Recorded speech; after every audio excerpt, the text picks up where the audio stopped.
রাত্রে এফবিতে একটা লাইভ দেখেছি, যেই লাইভটা প্রায় 49 মিনিটের ছিল। পুরোটা দেখার পরে আমি কিছু কমিউনিটি পোস্টও করেছি, এবং লাইভটা দেখার পর কমিউনিটি পোস্ট করার পর আমি ভিডিও করার ইচ্ছে থাকলেও প্রচণ্ড ঘুম পাওয়াতে আমি শুয়ে পড়ি। বিশ্বাস করবে না, অনেক দিন পর এরকম সাউন্ড স্লিপ ঘুম হলো আমার।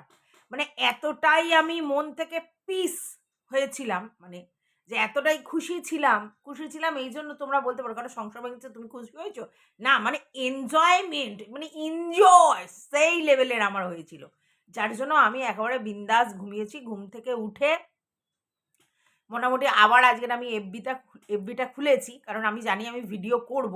ওমা, সেখানে দেখি একটা বড় কমিউনিটি পোস্ট, অবশ্যই অন্যজনের তরফ থেকে, মানে যে কার লাইভ করেছে তার এক্স হাজব্যান্ডের তরফ থেকে। তো সেই কমিউনিটি পোস্টটা আমি পড়বো, তাই আমি অন্য একটা ফোনে ভিডিও করছি, সেটা পড়বো, তোমাদেরকে শোনাবো।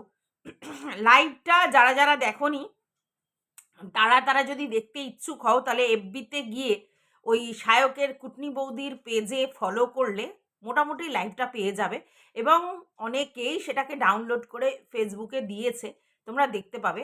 একটা কল রেকর্ডিংও বেরিয়েছে সায়কের সাথে তার কুটনি বৌদির, তাতেও অনেক কিছু ক্লিয়ার হয়েছে অ্যাকচুয়ালি। মানে তোমরা যারা ব্লগিং দেখো এফবি আর ইউটিউবে, তারা এটা জেনে রাখো যে এগুলো পুরোটাই একটা মানে মানে তৈরি করা রেডিমেড জিনিস, কোনোটাই রিয়েল নয়।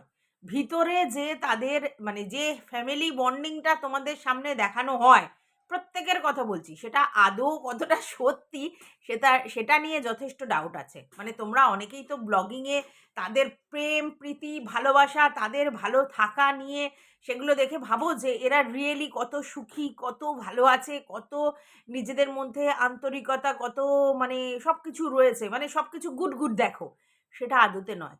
তাই নিজের পরিবারটা সম্বন্ধে যারা ভাবো যে আমরা ভালো নেই, মানে যারা ফ্রাস্ট্রেটেড হয়ে যাও, আমরা ভালো নেই, আমরা খারাপ আছি, হ্যানা ত্যানা, একদম এইসব ভাববে না। তোমরা বিন্দাস আছো, তোমরা ভালো আছো বলেই তোমরা এন্টারটেনের জন্য এরকম ধরনের ভিডিও দেখছো, কিন্তু এরা পুরোটাই নাটক, বুঝেছো? পুরোটাই নাটক করে। আচ্ছা, বাই দা ওয়ে, আমার পোস্টে একজন এসে বলেছে টিনার প্রতিচ্ছবি দেখেছে। ভাই, আপনি কি করে টিনার প্রতিচ্ছবি দেখলেন আমি জানি না, কারণ টিনা ওর মানে পায়ের কড়ি আঙুলের মতোও নয়। মানে টিনা অন্যায় করেছে, দোষ করেছে, যাই করেছে, এই মেয়েকে কম্পিটিশন দেওয়ার মতো জায়গায় নেই টিনা।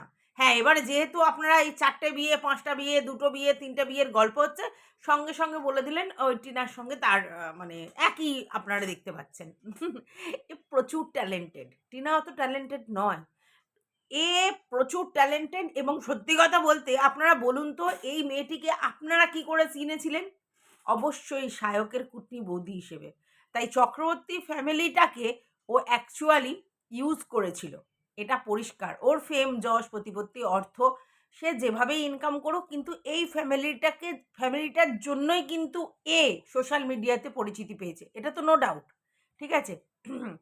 তবে হ্যাঁ, হ্যাটস অফ, আমি কখনো ভাবতেই পারিনি একটা এরম প্রত্যন্ত গ্রাম গোসাবা থেকে একটা মেয়ে এসে এরম 5টা বিয়ে, এতগুলো রিলেশন করার পরে দিব্যি বিন্দাস আবার সোশ্যাল মিডিয়াতে এসে বলতে পারে যে কি আর কি বলবো বুঝতে পারছি না। এখনো কি আপনারা ওদের কথা বিশ্বাস করবেন?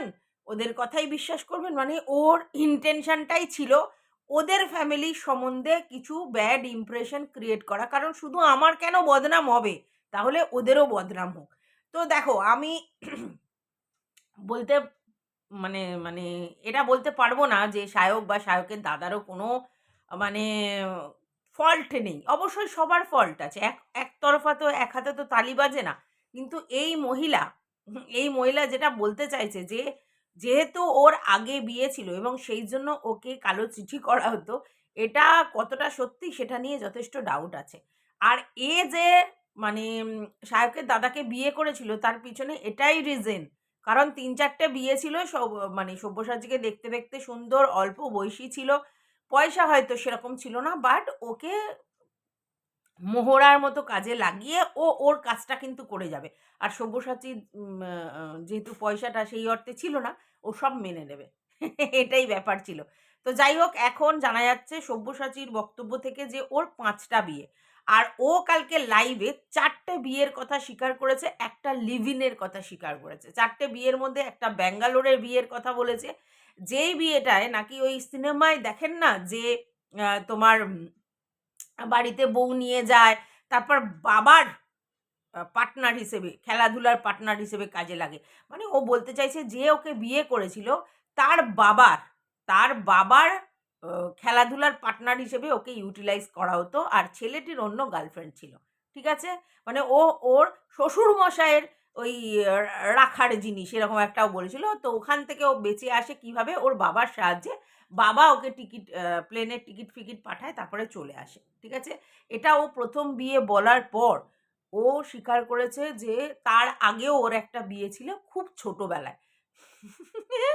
মানে আমাদের শ্রাবন্তীকে টক্কর দিয়েছে। শ্রাবন্তীর ৩টে ৪টে বিয়ে, এ শ্রাবন্তীকে টক্কর দিয়েছে ৫টা বিয়ে। আর কেরিওগ্রাফ শুধু বিয়ে, বিয়ে, বিয়ে, বিয়ে, বিয়ে। তারপরে কেরিয়ার উঠেছে। মানে ও যে এই যে কেরিয়ারে এখানে এসেছে, শুধু বিয়ে আর অন্য লোকের সঙ্গে লিভ ইন, অন্য লোকের সঙ্গে ওইসব মানে ঐরকম সম্পর্ক, খেলাধুলার সম্পর্ক এইসব করে আজকের এখানে নিয়ে এসেছে নিজেকে। আর শুধু বলছে যা করেছি বেশ করেছি। সে বেশ করতেই পারে। ওর যে পরিচিতিটা এসেছে শুধুমাত্র এই করে। ও যখন যাকে সিঁড়ি হিসেবে কাজে লাগানোর তাকে লাগিয়েছে। যাই হোক, ১ম বিয়ে ও আগে করেছে ছোটবেলায়। সেটা অবশ্যই মনে হয় গ্রামের সাইডেই কিছু করেছিল। সেই জন্যই গ্রাম থেকে আবার চলে আসে। চলে এসে এই রাস্তায়, রাস্তায় নাকি ঘোরে কাজের জন্য, অমুক-তমুক অনেক কিছু বলেছে। তো যাই হোক, ওটা একটা বিয়ে, ব্যাঙ্গালোরে ওখানে একটা বিয়ে। এই দুটো বিয়ে করেছে। তারপরে ৩ নম্বর বিয়ে সব্যসাচী। তো সব্যসাচীকে অলরেডি ও এই দুটো বিয়ের গল্প বলেছিল। ৩ নম্বর বিয়ে সব্যসাচী হয় এবং সব্যসাচীকে বিয়ে করার পিছনে ইনটেনশনটা বলেই দিলাম। মানে ওর পরিচিতি প্লাস ও তখন বলছে ২০১৭ সালে সব্যসাচী ১৫,০০০ টাকা মাইনে পেত। ওর নাকি নিজের ব্যাংক অ্যাকাউন্ট বলে কিছু ছিল না। তো যাই হোক, আর ওদের মধ্যে বাড়ি করার মেন্টালিটি সেরকম ছিল না। ভাড়া বাড়িতে থাকার মেন্টালিটি ছিল। ফ্যাশনেবল ছিল, কিন্তু কোনো মানে ওরকমভাবে ছিল না। তো ১৫,০০০ টাকা মাইনে যদি ২০১৭ সালে কেউ ইনকাম করে, তাহলে তার বাড়ি করার মেন্টালিটি কোথা থেকে তৈরি হবে? এটা বলুন তো আগে। বাড়ি তৈরি করার জন্য যে পয়সা লাগবে সেটা কোথায়? ১ম। দ্বিতীয় কথা হচ্ছে যে সব্যসাচীর ব্যাংক অ্যাকাউন্ট ছিল না। এটা কেন ছিল না জানি না। তবে অনেক ছেলেকে আমি জানি যারা এরকম বইয়ের পেজে খাটের তলায় টাকা রাখে। মানে ইনকাম করে সেখানে রাখে। তারপরে সেই টাকা খরচা করে। ব্যাংকের অ্যাকাউন্ট কেন ছিল না এটা বলতে পারব না। তো যাই হোক, ২০১৭ সালে ও বিয়ে করে এবং ওর বক্তব্য যে সব্যসাচীর প্রচুর খরচা ও বহন করে। মানে এখানে সেই দেবলীনা নন্দীর মতো কথাটা চলে আসছে। প্রভাও অনেক টাকা ইনকাম করে ঠিকই, কিন্তু প্রভায়ের ৩ ডবল ইনকাম দেবলীনা করে এবং দেবলীনাই প্রভার সমস্ত খরচ, শখ, আহ্লাদ মিটিয়েছে। তখন কিন্তু সায়ক দেবলীনার পাশে হয়েছে। আচ্ছা যাই হোক, এইখানেও কিন্তু তোমার ও সায়কের বৌদি আর কি সব্যসাচীর খরচা মেটায়। এবার এখন শুনছি যে ফ্ল্যাটটা মুকুন্দপুরের যে ফ্ল্যাটটা সেটা ওর। ও হচ্ছে ডাউন পেমেন্ট করেছে এবং ওই টাকা চালিয়েছে। হ্যাঁ, এইবার ওর বরকে ভালোবেসে বর আর ওর দুজনের নামে করেছে, কিন্তু টাকা পয়সা সমস্ত ও দিয়েছে। এটাই ওর বক্তব্য। কারণ এদের কোনো আ কি বলবো, টাকা উম জমানোর মেন্টালিটি নেই, বাড়ি করার মেন্টালিটি নেই, সেভিংস করার মেন্টালিটি নেই। শুধু মানে ওড়ার মেন্টালিটি। এটা ওর বক্তব্য। আচ্ছা, এইবার ও সমস্ত টাকা দিচ্ছে। আর যেটা ও বারবার বলছে, ও যে এই বিয়েটা করেছে ওর পিছনে ও মা হতে চায়। কারণ সব্যসাচী বা তার ফ্যামিলির কোনো লোক চাইতো না যে ও মা হোক। ঠিক আছে? ও মা হওয়ার জন্য এই বিয়েটা করেছে। আর কেন চাইতো না ও মা হোক? তার কারণ হচ্ছে যে ওরা নাকি চাইতো লিভ ইন সম্পর্ক। মানে সব্যসাচী বা তার ফ্যামিলির লোকেরা লিভ ইন সম্পর্কে বিশ্বাস করত এবং অনেকের সাথে সব্যসাচী ৩ মাস যাবৎ ধরে লিভ ইন করার পর তাদেরকে ছেড়ে দেয়। আর প্রচুর পারভার্সন আছে ছেলেটির মধ্যে ওর বক্তব্য অনুযায়ী।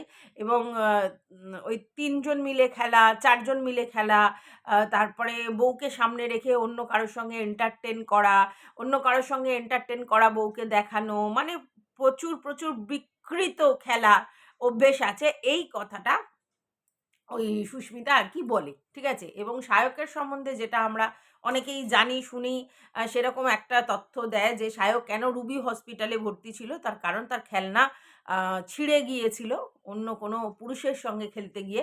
তো সেই ব্যাপারটাও নিয়ে আসে। যদি ওই সায়কের ব্যাপারটা কেন নিয়ে আসে? কারণ সায়ককে লোকে চেনে এবং সায়কের থ্রুতে সায়কের দাদাকে চেনে সোশ্যাল মিডিয়ায়। হুম? তো সেই জায়গা থেকে ও এই জায়গাটা আর কি বলতে এসেছে। মানে যাতে সায়ক এবং সায়কের দাদা দুজনকেই বলা যায় সেইজন্য বলতে এসেছে।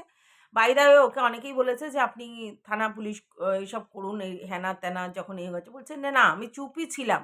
কিন্তু ওদের তরফ থেকেই অ্যাটাকটা এসছে তাই আমি অ্যাটাকই করব এবং আমি সোশ্যাল মিডিয়াতেই বলব।" অ্যাকচুয়ালি সোশ্যাল মিডিয়াতে বলার পেছনের রিজন এটা যেহেতু ও মলেস্ট হচ্ছে সোশ্যাল মিডিয়ায় এবং সোশ্যাল মিডিয়ায় ওকে নিয়ে সেই লেভেলের খিল্লি হচ্ছে এবং ওর এই বিয়েটার করার পর লোকে বুঝে গেছে যে ও পরকীয়া আগে করেছে, পরে বিয়ে করেছে এবং ও এটা বলেছে যে ২ বছর ধরে ওর সব্যসাচীর সঙ্গে কোনো মানে ম্যারিটাল যে সম্পর্ক থাকে সেটা ছিল না। তার মানে ওই সময়ই ওর এর সঙ্গে সম্পর্ক। মানে ওর বক্তব্য যদি বলছে কিসের ডিভোর্স? ডিভোর্স কি খাতা কাগজের ডিভোর্স? আমাদের ডিভোর্স তো অনেক আগেই মানে মন থেকে হয়ে গেছে। তার মানে ও স্বীকার করছে ও পরকীয়া করেছিল। মানে ডিভোর্স হওয়ার আগে থাকতেই এই ছেলেটির সঙ্গে ইন্টিমেসি এবং প্রেগন্যান্সিও হয়তো সেই কারণেই এসে গেছে এবং তার জন্যই ওর ডিভোর্স এবং ডিভোর্সের পর ওর এই বিয়ে। ঠিক আছে? মানে আগে ও প্রেগন্যান্ট তারপরে বিয়ে। তার মানে বাচ্চা চাই এই গল্পটা হচ্ছে আগে ও মা হয়েছে তারপরে ও বিয়ে করেছে। তো যাই হোক তার জন্য একটা প্রলেপ দেওয়ার জন্য ও এটা করেছে। আর ওর যেটা বক্তব্য সেটা হচ্ছে যে সব্যসাচীদের তরফ থেকে এটাই ব্যাপার ছিল যে ও মানে ও যে মা হোক ওটা তার চাইতো না। আর ও চাইতো মা হতে, ও সংসার করতে। ওইজন্য ও বারবার মানে প্রেমে পড়েছে আর বারবার বিয়ে করেছে, বারবার এই করেছে। তো আগের ২ টো চ্যাপ্টার তো বাদ দাও। ৩ নম্বর সব্যসাচী, ৪ নম্বর একজন প্রোডিউসার যার সঙ্গে ও বেরিয়ে গিয়েছিল এবং সে ধনী লোক ছিল। এবং সেই ধনী লোকের সঙ্গে ও ১ম এ সব্যসাচীকে অনেক গিফট-ফিফট দিত। ধনী লোকের সঙ্গে ইন্টিমেসি করে মানে সব্যসাচীকে হাতে রাখতো। হ্যাঁ, এবং সব্যসাচীও নাকি বলেছে, "হ্যাঁ, যাও গিয়ে ইনকাম করো।" মানে এদের এই স্বভাবটাও আছে যে টাকা-পয়সা লোটবার জন্য কারো সঙ্গে সম্পর্ক করা এবং তার থেকে লুটে-ফুটে বরকেও দেয়া, নিজেও ইনকাম করা। তারপরে সব্যসাচীর থেকে বেরিয়ে গিয়ে তার সঙ্গে লিভ ইন করছিল। তারপরে সেও নাকি ওর সঙ্গে মানে আরকি চিটিংবাজি করেছে। সবাই ওর সঙ্গে শুধু চিটিংবাজি করে। আর তারপরে ও ফিরে আসে, ফিরে এসে সব্যসাচীর আবার গর্তে ঢোকে। এবার এইখানে আমার বক্তব্য সব্যসাচী এই ব্যাপারটা কেন মেনে নিল? তার মানে এটা পরিষ্কার যে সব্যসাচীর ফ্যামিলির লোকেরাও কিন্তু লোভী এবং তারাও কিন্তু লোভের জন্য ওকে মেনে নিয়েছে। ঠিক আছে? এবং এরা চেয়েছে ব্যাপারটা সবসময় ধামাচাপা পড়ে থাক। মানে সায়ক এবং সব্যসাচী এই ওদের ভিতরের এই ব্যাপারগুলো যাতে ধামাচাপা পড়ে থাক। কারণ এরা সোশ্যাল মিডিয়াতে এসে তো জানো কি করে আরকি। তো সেই সোশ্যাল মিডিয়াতে উম এরা যে অভিনয়গুলো করে এগুলো আসলে যে রিয়েল নয় সেটা দর্শকদের যাতে না বোঝায়। এবং ও বলেছে ওর সায়ক নাকি তার কাছে এই সোশ্যাল মিডিয়া, তার পারফরম্যান্স এগুলোই বড় ব্যাপার। সত্যি এরা একটা রিয়েল লাইফ লিড করে আলাদা, আর রিল লাইফ লিড করে আলাদা। রিল লাইফ এ যেগুলো দেখায় সেগুলো সব বুজরুকি, আর রিয়েল লাইফ এ এরা তো জানোই কি। তো যাই হোক এখন আমি একটা কমিউনিটি পোস্ট পড়ি। এটা পড়লে তারপরে তোমরা অনেকটা বুঝতে পারবে। সব্যসাচী করেছে ৯ ঘন্টা আগে। এসব অন্যের ক্ষেত্রে খবর হয়। মানে অন্য লোকের ক্ষেত্রে এসব খবর হয়। আজ আমি, আচ্ছা, আমি আইনি পথেই যাব ঠিক। তবু আমরা চুপ থাকা ভদ্রতা, আমার চুপ থাকা ভদ্রতা। কেউ দুর্বলতা ভাবলে মুশকিল। আচ্ছা, এটা চুপ থাকাটা ভদ্রতা, দুর্বলতা ভাবলে মুশকিল। হ্যাঁ, ওর সিন ক্রিয়েট করতে চাইছে না সোশ্যাল মিডিয়ায়। কারণ ওদের সোশ্যাল মিডিয়ায় একটা ইমেজ তৈরি করা আছে। তাই আ মানে সুস্মিতার যে ইমেজটা ভাঙতে চাইছে, ওরাও যদি মুখ খুলে মানে কাদা ছোড়াছুড়ি করে, ক্যারিকেচার করে, তাহলে ওদের যেটুকুনি রেসপেক্ট আছে বা যেটুকুনি ওরা সোশ্যাল মিডিয়া থেকে আরকি ভালো জিনিসটা পায়, সেটা পাবে না। কারণ তাহলে তো দুজনই সমান হয়ে গেল। প্রথমত সুস্মিতার এটা ৫ নম্বর বিয়ে। আমার সাথে আলাপ ২য় বিয়ের সময়। আচ্ছা, আমি একটু ধাক্কা খেলেও হজম করেছি। কিন্তু ওর প্রবল সন্দেহবাতিকতা আমি সহ্য করেছি, আমি মার খেয়েছি। আচ্ছা, আজ আমার চরিত্র বা যৌনতায় প্রশ্নে এটি প্রত্যেকটা সুস্মিতার ফ্যান্টাসি। আমি আপত্তি তুললে অন্য সম্পর্কে জড়াতো। হ্যাঁ, সম্পর্কে জড়ানোর যে ওর মেন্টালিটি সেটা বোঝা যাচ্ছে। আমি আইনিভাবে তার সব প্রমাণ দেব। বিয়ের পর একাধিক সম্পর্ক। ভাই বিয়ে করে না কেন জানেন? কেন তার ওরিয়েন্টেশন নিয়ে প্রশ্ন তোলা হয় জানেন? কারণ ও সুস্মিতাকে দেখেছে বিয়ে নিয়ে ভয়। আচ্ছা, আ আর মৃত বাচ্চা? সুস্মিতা সেই প্রশ্ন করা উচিত ওর জিম ট্রেনারকে। আমি স্বীকার করছি আমি শারীরিক, মানসিকভাবে দিনের পর দিন অত্যাচারিত হয়েছি। এসব শুধু মেয়েদের হয় না, আমরাও গিলতে থাকি। সুস্মিতার মারধর, অশান্তি, একাধিক সম্পর্ক বাড়াবাড়ি ছিল। প্রশ্ন তুললে আমার ঘাড়ে ফেলা হতো, আমার চরিত্রে একইভাবে প্রশ্ন উঠত। এভাবেই ও বেরিয়ে গিয়েছিল আর এক ব্যবসায়ীর সাথে। একটা ওয়েব সিরিজ করেছিল তার টাকায়। সুস্মিতা বরাবরই বড়লোক হতে চাইতো, নো ডাউট অ্যাবাউট ইট। এটা আমি বুঝতে পারি যে মেয়েটির মধ্যে প্রবল উচ্চাকাঙ্ক্ষা, এবং এই বিয়ে করে এই ব্যবসায়ী ধরে, ওকে ধরে, তাকে ধরে উঠবে। ও বলে না নিজের দক্ষতায় নয়, এইভাবে ও উঠতে চায়। আর একটার পর একটা বিয়ে করেছে শুধুমাত্র পয়সার আর সোশ্যাল স্ট্যাটাস এইগুলো বজায় রাখার জন্য, নিজেকে ফেম, অর্থ, প্রতিপত্তিতে নিয়ে আসার জন্য। ঠিক আছে? বিয়ের পর সত্যি আমাদের আর্থিক অবস্থা ভালো ছিল না। ও এর সুযোগ নিয়ে দিনের পর দিন স্বেচ্ছাচারিতা করে গেছে। বদলে আমাকে গিফট দেওয়ার ব্যবস্থা, আপত্তি প্রবল হলে আমাকে ডিভোর্স। না, এটা আমি মানতে পারছি না যে তোমাকে গিফট দেওয়ার ব্যবস্থা করেছে, তুমি নিতে চাওনি, আর তুমি সেইগুলো আপত্তি জানিয়েছ আর তার জন্য ডিভোর্সের ভয়। অ্যাকচুয়ালি তুমিও আপত্তি জানাওনি, কেলো জিনিস তুমিও নিতে চেয়েছো। আবার ফিরে আসা, আমি এত খারাপ হলে আবার কেন? হ্যাঁ, এখানে আমারও প্রশ্ন, আবার ফিরে এসেছে, তুমি কেন অ্যাকসেপ্ট করলে? ও ফিরে এসেছে ওর কারণে, কিন্তু তুমি কেন অ্যাকসেপ্ট করলে? তুমি সব জেনে শুনে সব কিছু মেনে নিয়ে অ্যাকসেপ্ট করেছিলে, তার কারণ হচ্ছে সেখান থেকে তুমিও ফায়দাটা নিতে। মানে ও বাইরে বাইরে রিলেশনশিপ করে বেড়াতো, আর সেটার যে ফায়দা সেটা তুমি নিতে, এটাই স্বাভাবিক। আর সেই জন্যই তুমিও আপত্তি জানাওনি। আবার ফিরে আসে, আমি এত খারাপ হলে আবার কেন? এটা তো আমারও মানে কথা। কিন্তু না, ওর ইমেজ ঠিক করে দিতে হবে। ভাইয়ের কাছে আবদার, ফ্যামিলি ব্লগিং শুরু, আবার বিয়ে বাচ্চার দোয়াই দিয়ে। আচ্ছা, আচ্ছা, আচ্ছা, আচ্ছা। তাহলে ওর আবদার তোমরা তোমার ভাইয়ের কাছে। কেন ভাইয়ের কাছে আবদার? ফ্যামিলি ব্লগিং শুরু, কারণ তোমার ভাইও ইমেজ ঢাকবার জন্য সবসময় সদা তৎপর। নিজের একটা মানে ইমেজ তৈরি করার জন্য সবসময় চেষ্টা। তাই ও জানে যে ফ্যামিলি ব্লগিং করে ইমেজটাকে ধামাচাপা দেওয়া যাবে, সেটাতে তোমার ভাই ওকে সাপোর্ট করবে। কারণ তুমি তো ওইভাবে করতে পারবে না। কারণ সোশ্যাল ভাবে ওই কুটনি বৌদি আর সায়ককেই লোকে চেনে। তোমাকে সায়কের দাদা কুটনি বৌদির বর হিসেবে চেনে। ওই জন্য ওরাই দুজনে মিলে সবকিছু করতো। আচ্ছা, এরপর কোনো মানুষ বাচ্চার সাহস পায়? আমার জানা নেই, আমার নেই। হ্যাঁ, ঠিক কথাই তো। বাচ্চা নেওয়ার সাহস তুমি পাবে না। কারণ ও তো চারিদিকে খেলাখেটি করে বেরিয়েছে, এবং সেটা পয়সার জন্য, ফেমের জন্য, যশের জন্য, প্রতিপত্তির জন্য, এবং তোমাকেও তার মুনাফায় অবশ্যই তোমাকে দিয়েছে। এরকম নয় যে তোমাকে দেয়নি, তুমি চুপ করেছিলে। তুমিও দেখছে দামি দামি গিফট, দামি দামি জিনিস আসছে যেগুলো তুমি ইনকাম করে করতে পারবে না। তোমারও ভালোই লাগছিল। হ্যাঁ, ফ্ল্যাটও হচ্ছে, সব কিছুই হচ্ছে, কি অসুবিধা আছে? হ্যাঁ, তবে তুমি বাচ্চা নিতে সাহস পাওনি, তার পিছনে রিজন অন্য আছে। কারণ অন্যর খেলনা তোমার ঘাড়ে যদি চলে আসে। আচ্ছা, মায়া, মায়া, এই মায়া পুরুষ মানুষকে খর্ব করে। তাই আমি বুঝিয়ে গেছি, বলেছি 1% 1:4। তুই যদি 1 আমার ক্ষতি করিস, আমি কিন্তু আরো 4 নিজের ক্ষতি করব, তাতেও লাভ কই? আচ্ছা, ও বুঝিয়ে গেছে যদি তুই আমার ক্ষতি করিস, আমিও কিন্তু আরো 4 নিজের ক্ষতি করব, তাতেও লাভ নেই। নিজের ভিডিও তুলে আমাকে দেখতে বাধ্য করতো। আচ্ছা, ফ্যান্টাসি উল্টো, অ্যাজ ইফ আমি ওকে জোর করব ভিডিও দিয়ে। কেউ দেয়? আচ্ছা, মানে দুজনেই ফ্যান্টাসি জগতে বাস করতে, এবং দুজনেই পারভার্সনের লেভেলের এক্সট্রিম। কোনো মেয়ে পারে? কিসের বাধ্যবাধকতা? ওর থেকে আর্থিক দুর্বল একটা ছেলের কাছে এক্সপ্লয়েট হয়েছি আমি। হ্যাঁ, আমারও বক্তব্য যে কিসের বাধ্যবাধকতা? এক্সপ্লয়েট তুমি হয়েছো, তোমার বক্তব্য। আমার এখানেই একটা প্রশ্ন, যে আর্থিক সচ্ছল ও, তারপরেও তোমার সমস্ত কিছু ও মানছে, এই কথাটা সত্যি নয়। অ্যাকচুয়ালি ও তোমাকে ঘরে রেখে বাইরে গুলছাড়িয়া উড়িয়ে বেড়াতো, এবং সেটাকে ও ব্যাপারটা বেশ র্যালিশ করতো, এবং তোমাকেও গিফট দিয়ে মুখ বন্ধ করতো, তোমার বাড়ির ফ্যামিলির লোককেও গিফট দিয়ে মুখ বন্ধ করতো।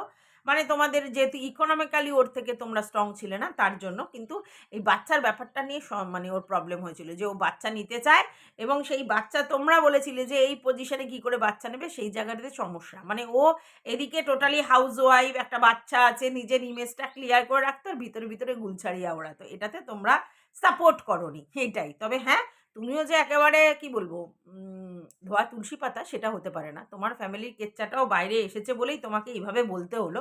মানে অ্যাকচুয়ালি দুজনই সমান। আচ্ছা, মানে একদম একদম মানে খাপে খাপ পঞ্চুর বাপ। আচ্ছা, এইবার মেয়েটির যেটা বক্তব্য ছিল, ও কিন্তু বারবার একটা কথা বলছিল যে, "এখনো কি তোমাদের সন্দেহ আছে?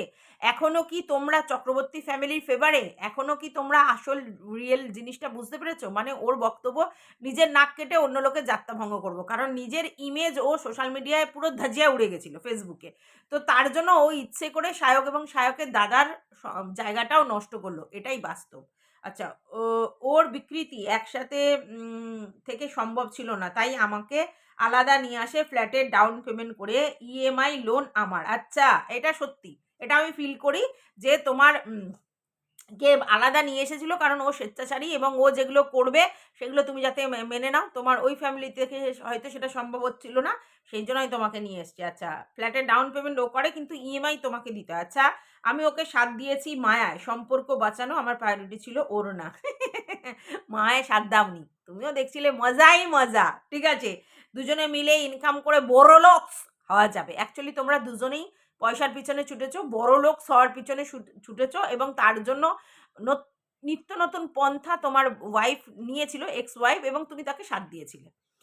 আচ্ছা, আমার মনে হয় কোভিডের সময় ওর মাকে বাড়িতে ঢুকতে দেবে না বলে ওর বাবা মেরে নাক ফাটিয়ে দিয়েছিল, পুলিশ দিয়ে আমি ব্যবস্থা নিয়েছিলাম। আচ্ছা, ইমেজ ইমেজ ভেতরে যাই হোক, টাকার ইমেজ। এবারও ভাইকে প্রেশার করছিল, নতুন বিয়ে, ইমেজ হোক কর, কি ইমেজ হক কর ভাই। এই রাতেও রাস্তায়, আমি জানি ও কাঁদছে, আমি জানি সুস্মিতা ওকে বলেছে আয় না, না এলে তোদের সম্মান সব নষ্ট করে দেব। আচ্ছা, সাবাস সুস্মিতা, আপনি জিতে গেছেন, আমরা হেরে গেছি। আমি হার মানলাম, সম্পর্ক ছিল তো আমার, কিন্তু বিবাহিত জীবন থাকাকালীন কখনো নয়। ভালোবাসতে চেয়েছিলাম, একসাথে থাকতে চেয়েছিলাম, পারভার্সন পেয়েছি, হজম করার ফল আজকের এই অসম্মান। ছেলে পুরুষ মানুষ, আমি ক্লান্ত হয়ে গেছি। ছেলেদের চুপ করে থাকতে হয়, তাই না? মার খেতে হয়, কাঁদতে নেই। এসব না করলে আমি মেয়েলি গেয়ে অক্ষম। যাই হোক, এটা পরিষ্কার, ওই যে বলবো যে এক হাতে তালি বাজে না, এদের অবশ্যই দোষ ছিল।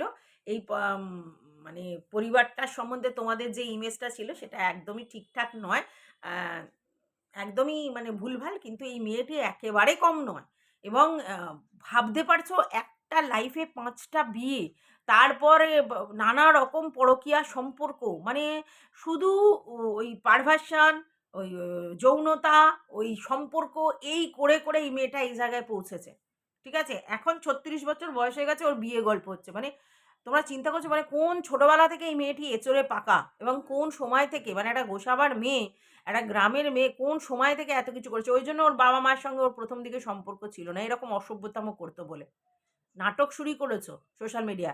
আর তোমাদের কাছে আমি হাত জোর করে রিকোয়েস্ট করছি, তোমরা যারা সোশ্যাল মিডিয়া দেখে ভাবো যে এরা সুখী দম্পতি, এদের জীবনে কোনো দুঃখ নেই, এদের নিজেদের মধ্যে খুব মিল আছে, প্রত্যেকের ক্ষেত্রে বলছি, যেটা তোমরা টিনা খোকার ক্ষেত্রেও ভেবেছো, যেটা তোমরা ম্যান্ডু স্যান্ডুর ক্ষেত্রেও ভেবেছো, যেটা তোমরা এটার ক্ষেত্রে দেখছো, ইচ অ্যান্ড এভরি পার্সন এদের ভিতরটা অন্তঃসার খোকলা শূন্য। এরা শুধুমাত্র সোশ্যাল মিডিয়ায় ইনকাম করবার জন্য একটা সুন্দর ইমেজ তৈরি করে যে আমরা ভীষণ সুখী, আমরা ভীষণ ভালো, আমি হ্যাপিলি ম্যারিড লাইফ লিড করি, আমরা প্রচুর, এগুলো সবটাই ভুল। আর এই ভুয়ো জিনিসটা দেখে তোমাদেরকে মানে ইমোশনালি আর কি কালো চিঠি করে ভুয়ো জিনিসটা দেখার জন্য। আলটিমেটলি দিনের শেষে কখনো না কখনো রিয়েলিটি সামনে চলে আসে, আউটবাস্ট হয়ে যায় তোমাদের কাছে। তার কারণ এটা বাস্তব, কতদিন তুমি মিথ্যা জিনিসটাকে দেখাবে, আসল জিনিসটা তো তোমার বেরোবে, আর সেটা বেরিয়েছে, তোমরা দেখেছো। এবং তোমরা এটা ভেবে রেখো যে তোমরা কিন্তু অ্যাকচুয়ালি বোকা বাক্সের সামনে বোকা হচ্ছ। আগে টিভিতে জিনিসপত্র দেখতে, মুভি দেখতে ভীষণ বেশি এডিটিং করা, অন্য জিনিস করা বলে সেটা যেহেতু প্রসেসিং করে আসতো, তোমরা হয়তো মুভি এ তো সবই মিথ্যে, কিন্তু এই যে তোমরা বাস্তব রিয়েলিটি দেখার জন্য ব্লগিং দেখো, এগুলো সব মিথ্যে। ঠিক আছে, এর মধ্যে সব ভুয়ো জিনিস তোমাদের সামনে প্রেজেন্ট করা হয় তোমাদেরকে ইমোশনালি তাদের সঙ্গে অ্যাটাচ করার জন্য। তো তোমাদেরকে বলবো, তোমরা দেখো, মজা নাও, এন্টারটেন হও, কিন্তু কাউকে বিশ্বাস করো না, এরা সবকটা মিথ্যাবাদী। পয়সার জন্য এরা বিশাল বিশাল নাটক করতে পারে, আর পুরো নাটকই তোমরা দেখো। কারোর হয়ে কারোর প্রতি ব্লাইন্ড সাপোর্ট রেখো না। তুমি যাকে ভাবছো যে এর উপর টর্চার হয়েছে বা এই ও দোষী, এও, আমি তোমাদেরকে বলছি এখানে সবাই সমান। সব কটা পরিবারেই ছেলে মেয়ে দুজনেই সমান, এবং দুজনেই রত্ন বলে তাই জন্য তারা একসঙ্গে এতদিন রয়েছে। যখনই ছাড়ছাড়ি হয়ে যায় তখনই কেচ্চা হয়, আবার যখন দেখে কেচ্চা এক্সট্রিম লেভেল হয়ে গেছে তখন এরা আবার একসাথে যুক্ত হয়। ঠিক আছে, তো এদের নাটক দেখে দেখে মানে আমরা বোর হয়ে যাচ্ছি। আর তোমাদেরকে বলবো শুধু মজা নাও, শুধু এন্টারটেন পারপাস দেখো, মাইন্ড ওদের জিনিসে ঢুকিও না। তোমরা অনেক সুখী জায়গায় আছো, তোমরা অনেক ভালো লাইফ লিড করছো। এরা পয়সার জন্য নিজেদের পার্সোনালিটি, নিজেদের পার্সোনাল জিনিস, নিজেদের ইমেজ সমস্ত কিছু বেচতে পারে। এদের কাছে মানি হচ্ছে অ্যাকচুয়ালি হানি, আর অন্য কিছু নেই। এরা অন্য কোনো প্রসেসে ইনকাম করতে পারে না বলে এই ব্লগিংটাকে কাজে লাগিয়েছে, ঠিক আছে? অন্য কোনো প্রসেসে মানে অন্য কিছু করলেও সেই লেভেল হচ্ছে না, কারণ এদের পয়সা বিশাল দরকার, প্রচুর উচ্চাকাঙ্ক্ষা সবার, এই জন্যে। তো এটুকুই বলে ভিডিওটা শেষ করছি। তোমাদের যদি কিছু বক্তব্য থাকে অবশ্যই কমেন্ট বক্সে জানিও।